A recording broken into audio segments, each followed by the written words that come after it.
Baptême, repas du Seigneur, lavage des pieds. Un exposé du point de vue biblique par Ewald Frank.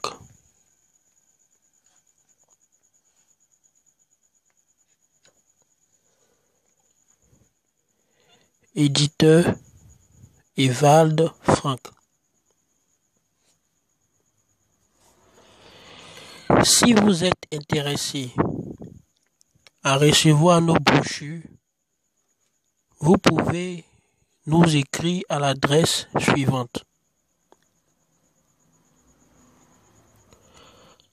Centre missionnaire P.O. Box 100 707 47707 Krefeld, Allemagne.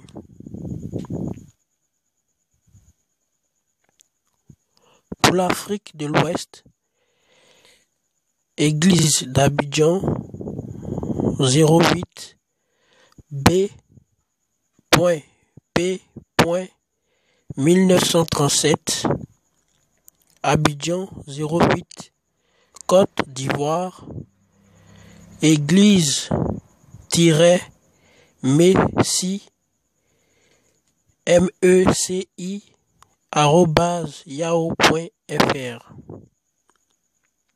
par l'auteur et l'éditeur Ewald Frank.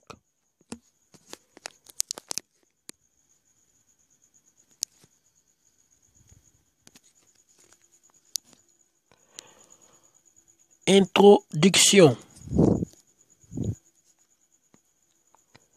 Le baptême et le repas du Seigneur sont des ordonnances bibliques qui sont pratiquées dans la plupart des églises chrétiennes, officielles ou libres, bien que chacune d'elles le fasse à sa manière.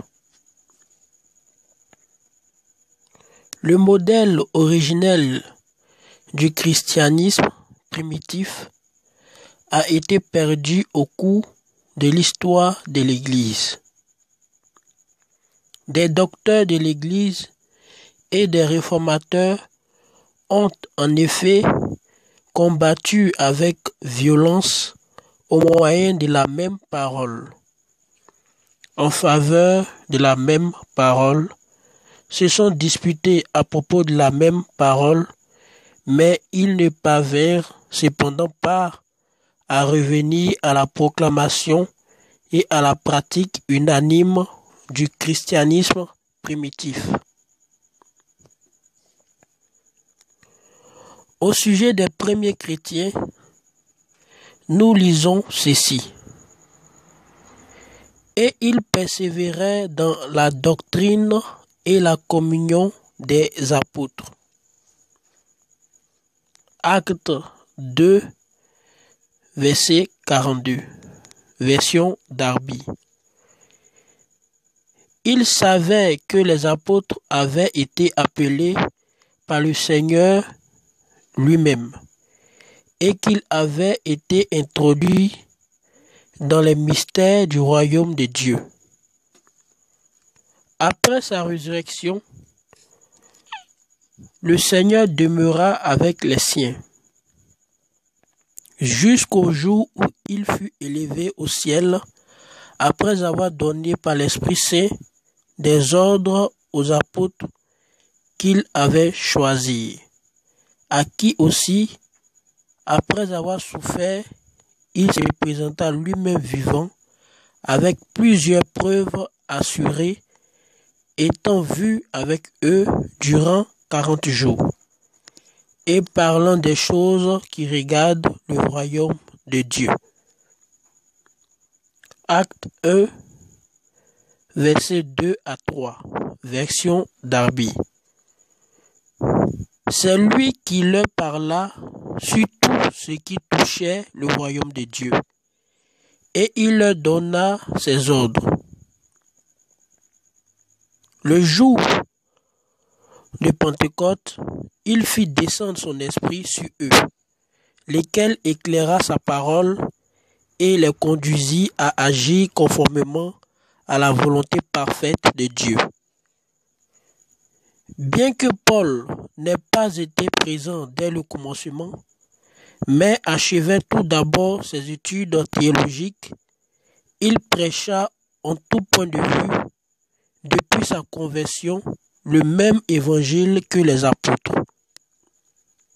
Il avait été appelé d'une manière surnaturelle et il se rendit tout d'abord en Arabie. 14 ans plus tard, il se déplaça d'après une révélation divine à Jérusalem et présenta aux frères responsables l'évangile tel qu'il le prêchait parmi les païens, afin de pouvoir vérifier par comparaison s'ils n'avaient pas travaillé en vain. Galates 2, versets 1 à 2.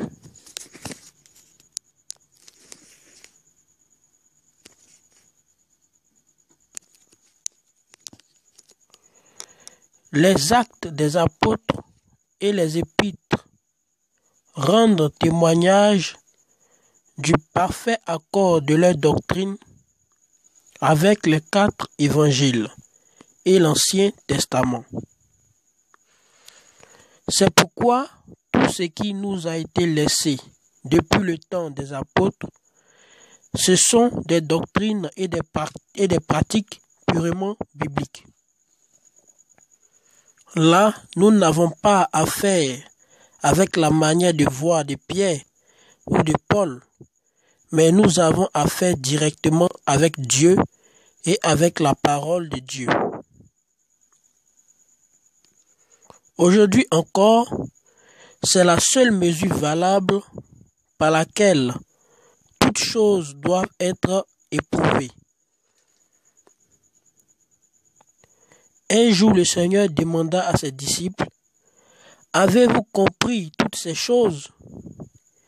Il lui dit, « Oui, Seigneur. » Et il leur dit, « C'est pour cela que tout scribe qui a été fait disciple du royaume des cieux est semblable à un maître de maison qui produit de son trésor des choses nouvelles et des choses vieilles. » Matthieu 13, versets 51 à 52. Version Darby. De tout temps, le Seigneur a employé des hommes qu'il destinait à des ministères, entre parenthèses, services particuliers dans son royaume. Ils ne présentaient aucune connaissance théologique, mais ils avaient été formés à l'école du royaume des cieux. Ces envoyés ont toujours reçu ces deux choses ensemble, sa parole et son esprit. C'est ainsi que venait la clarté et la révélation à l'égard de sa volonté et de l'exécution correcte de celle-ci. Un signe distinctif qui ne peut tromper est que leur publication de parole et sa mise en pratique sont en parfait accord avec le témoignage tout entier des Saintes Écritures. Notre Seigneur et les apôtres n'avaient à leur disposition que l'Ancien Testament, et c'est à lui qu'ils se sont sans cesse référés. Nous trouvons dans le Nouveau Testament 845 citations puisées dans l'Ancien Testament.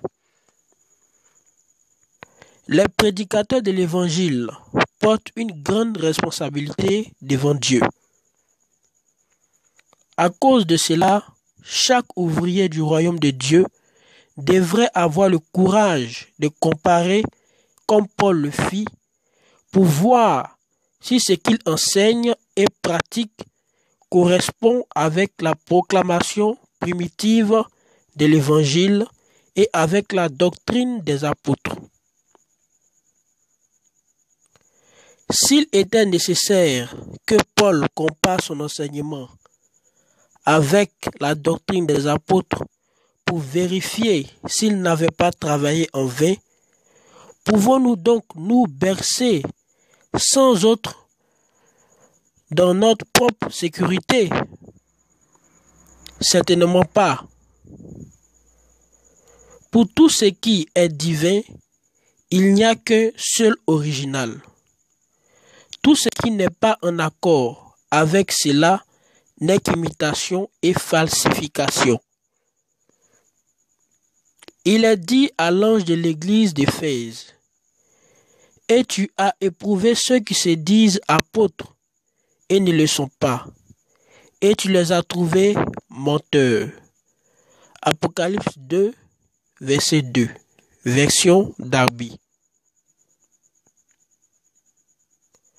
Ce jugement avait été rendu possible parce que ceux qui les écoutaient avaient comparé ce qui était prêché avec la prédication originelle apostolique. Les croyants bibliques avaient été frappés par le fait que ces hommes qui se présentaient en prétendant être des apôtres étaient en fait des menteurs, parce qu'ils prêchaient, parce qu'ils prêchaient n'était pas le pur et divin message.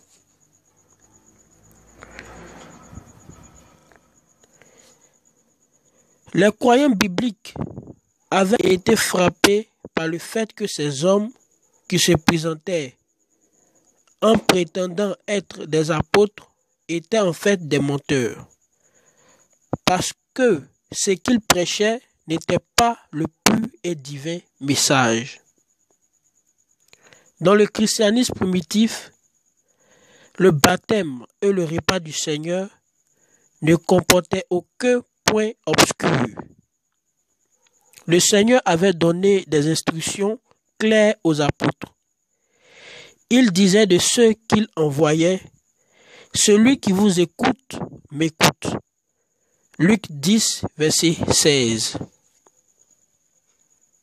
C'est pourquoi nous voulons exposer ici le baptême et le repas du Seigneur tels qu'ils nous ont été laissés dans les Saintes Écritures. Le lavage des pieds est en relation directe avec le repas du Seigneur. C'est pourquoi nous le considérerons aussi brièvement à la lumière de la parole de Dieu.